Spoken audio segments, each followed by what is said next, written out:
Everybody's asking, when is the season going to reset?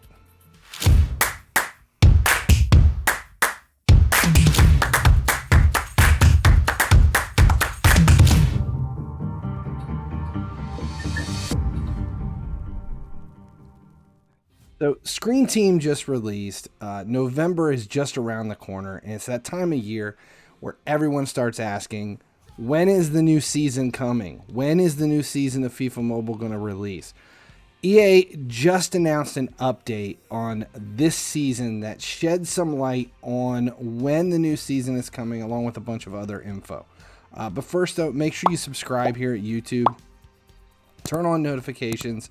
That way you never miss when a video goes live on FIFA Mobile or any of the other stuff that I post videos on YouTube. It's the easiest way to support the channel. It doesn't cost a penny. Please make sure you subscribe. All right, so let's get into it. This is the announcement that EA posted discussing what's planned in the mid-season update. Now, we're going to quickly run through this and hit on all the highlights. First, though, it's a mid-season update. So for those expecting the season reset to be coming soon, forget about it. The big reset for the season will likely not be coming until probably after Team of the Season next year, 2023. This is mid-season update, so we're only halfway through this thing. It's going to come around the same time that EA releases its first round of games after the FIFA divorce. So expect EA Sports FC Mobile or something similar to that around the time after Team of the Season when the new console version is going to come out. And no, we have no word yet on whether it's going to be a return to the bot market or a Canadian control, or if we're going to be stuck with another year of region locking, a peer-to-peer market, and Asian development. We don't know. We're like 10 to 12 months away from an actual reset. So literally anything can happen. That's the big note. We're 10 to 12 months away from a reset. 10 to 12 months. Let that sink in. World Cup is the big thing first. The announcement basically said that it's going to be a mode, not an event. That is huge. If you were around for the last time FIFA Mobile was running during World Cup 2018, it actually was a separate, complete game that connected through your FIFA Mobile, so you could play FIFA Mobile and then switch over to FIFA World Cup. And what was exciting is you had all different players, different teams, different everything on that side.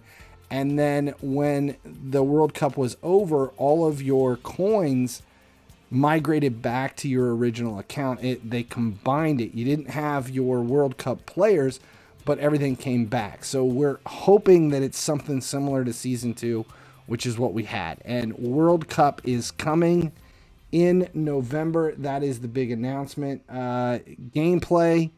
There's gameplay improvements. Right now, the advanced passing, the beta is running in a couple of different regions. So if you've played the beta, you know what to expect. Advanced passing is fantastic.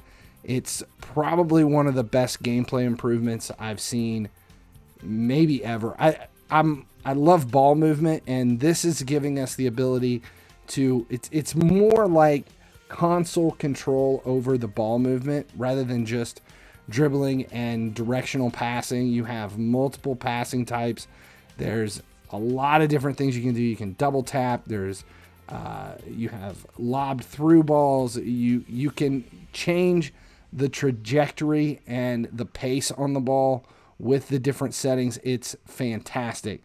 That is the big change, though, is advanced passing. But there's also UI changes and some, it's a rebranding. And eventually it does look like they're going to push the look of the game to go in line with the colors that we have for that we do see for World Cup that's coming.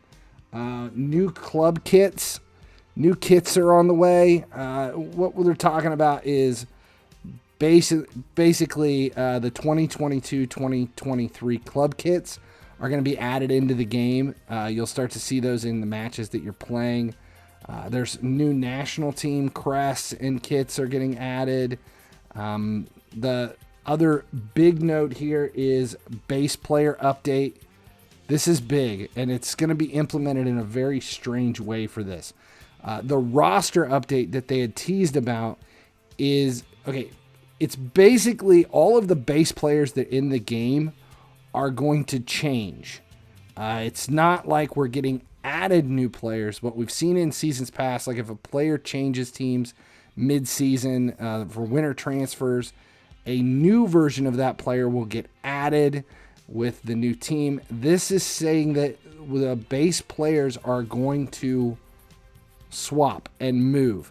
That includes, like, if you have base players in your team now and they're going to change, you'll just turn the game on and boom, they might look a little different. The things that will change or that can change on base players are their OVR, their league, their team, their position.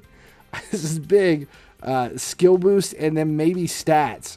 So, I mean, not like anybody's really using base players, but I mean, that's a pretty big change that all of a sudden your right wing could become a right mid, or your center back could become a center defensive mid. That's gonna happen. It'll be interesting to see what that means. Actually, just how that's going to be implemented into the game, where we just have big changes like that to the cards in your squad. Base players, not event players, so it's really not as big a deal as you expect it to be. No changes for the rank system, no changes for player training, no changes for skill boost levels in the works. Those three were specifically mentioned as nothing happening. Now, the big thing right now, all these changes are fantastic and everything, but what this season really needs is a reason to play division rivals, because once you reach FIFA Champion, there's literally nothing else to do. There's no rewards past FIFA Champion. Once you claim Torres from the Icons journey, it's just autoplay, because there's no champions beyond. There's no rewards past champion. We need a long-term grindable event like seasons. Right now, other than division rivals, which we've already said has no point to playing once you reach FIFA Champion, the only thing we have to do each day is whatever event we have. They really need to come down. This is number 3. Really need to come down on hackers and people who are using things like Game Guardian or cup sharing. That these little temporary bans do nothing. It's fantastic that they're addressing it, but if someone's going to cheat, a temporary ban is not enough for them to. Their account needs done and wiped. Cut them off. Get rid of them. These temporary bans. It's like one of those parents you see at the mall that just says, stop, stop, stop, stop, stop. When you want to run over, pick that kid up and just crack the shit out of it for him. Temporary bans, it's not going to work. They need to have updates to League versus League, daily training, and League Tour. We're still doing those things each day because there's nothing else to do, but the rewards are still so old that it's just awful. I know everyone is asking about a season reset. It's that time of the year. We already said that. We've had 3 seasons reset in November. The original game released in October, and then season 4, which was the oddball, that one reset early in September. So it's that time of the year. We're, October 22nd. It's late in the month. We're used to a reset coming. Now, this season actually began in January on the 18th. So if you stop and think about that, we've only been playing this thing for 9 months. It's not even a season. Right now, it's just a gestation period. Yet it already feels like it's the longest season ever. And that's pretty much saying everything you need to know. We're in the middle of the longest season ever. Season reset won't be until after Team of the Season next year. Expect your base players to go crazy soon. World Cup is coming.